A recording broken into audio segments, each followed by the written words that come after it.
In chicken, we have two main diseases that can put your farm down. We have strongest flu or the stomach fever. So right now, I'm trying to treat the chicken that are weak, that are separated from the others because of flu. And some people call it infectious coryza. It blocks the nose and the mouth of the chicken, avoiding it from breathing. And if you're not ready with the medicine, you might lose a lot of chicken.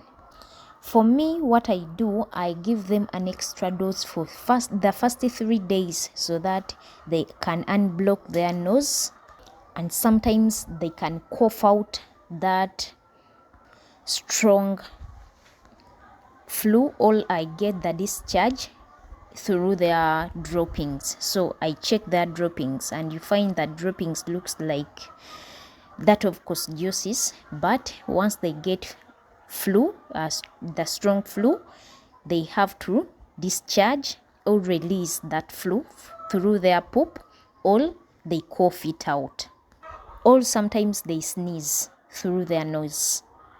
So don't fear Newcastle or coccidiosis. Those two make the chicken slim. They take long to die. They first lose the weight for some time, but flu and fever, they kill within days. And flu can make someone regret starting poultry. My advice is, once you get this kind of disease, you have to treat until the chicken recover. So you should go beyond the prescription of the medicine. If it tells you that 2 tablespoons in 20 liters, give them an extra dose for 3 days. And if you have to give them that medication for 5 days, and you see that the chicken have not recovered within those 5 days, keep on treating your chicken until they recover completely, or change the medication. Otherwise, the disease will develop again. But poultry farming is good, though we have to face some challenges.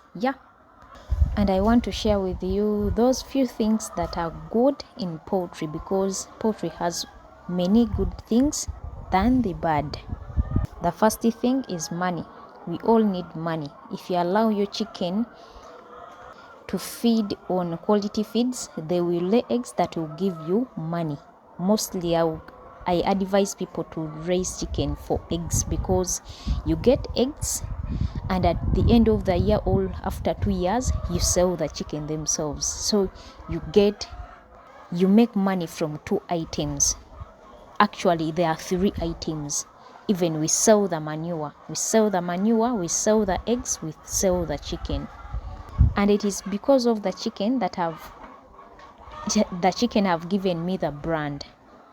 I've talked with different farmers that are raising chicken, and they have bought land, they have built houses, but the money has come out from, they have got the money from the chicken.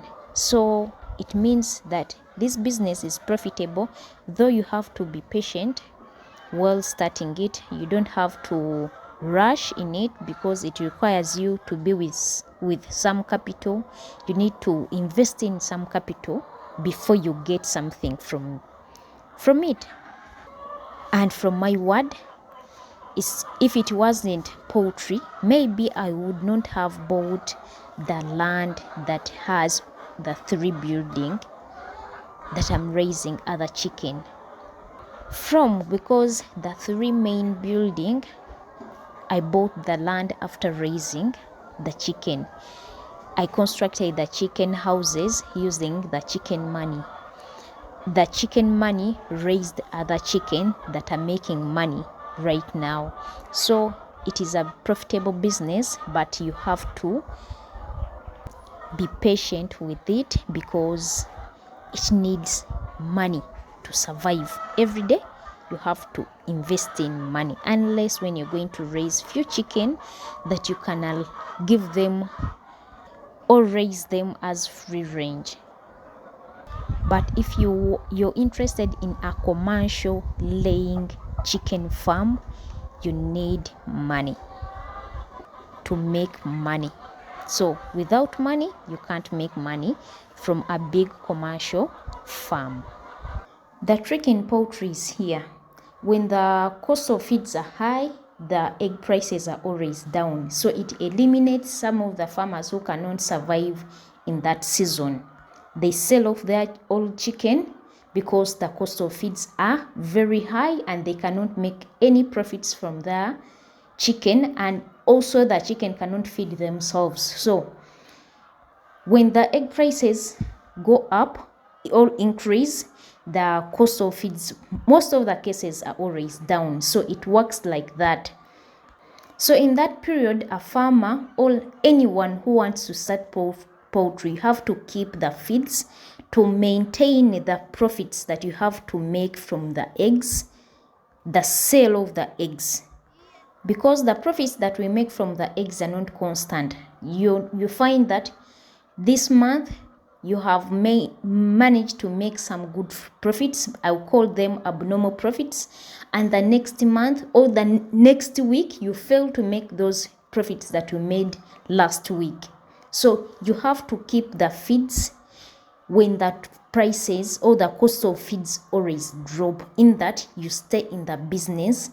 You get the profits, the abnormal profits, the medium profits, even some few profits to continue with your business. And there is some months where we cannot make profits completely, especially to a person who cannot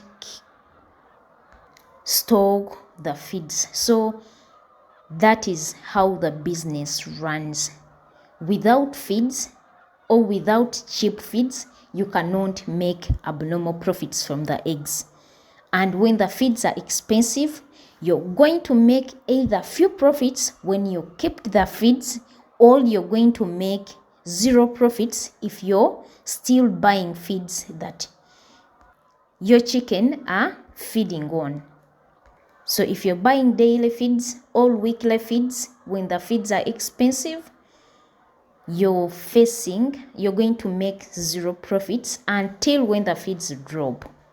And what I've realized and what has helped me expand the business is to stock the feeds. It helps a lot because the feeds are not on the same costs every day or every month.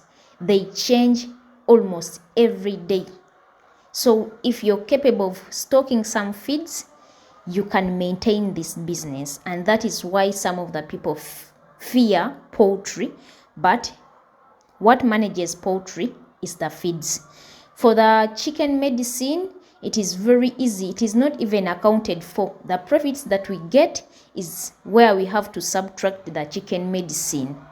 We have to also reduce on the vaccines that we use in our chicken monthly, like dewormers, like Newcastle vaccine. Also, if you get some sickness or you want some vitamins, you have to reduce on the profits. But it is not done daily or weekly unless when you get an outbreak. So poultry can be managed. If you balance the feeds, you get more money from the eggs. And that helps a lot a person to expand the business. And don't say that this month I've made a lot of profits. Maybe poultry farming is the best business to live in or to start. The next month you might fail to make those kind of profits. And I can encourage someone that if you get good profits this month, save the money, in that when you get less profits the other month, you're capable of using this money and expand the business. So you keep on learning the tricks of poultry. Like that, it is very easy to manage poultry farming wherever you are, as long as you're capable of sacrificing that money that you can stock the feeds. Some people don't want to stock feeds.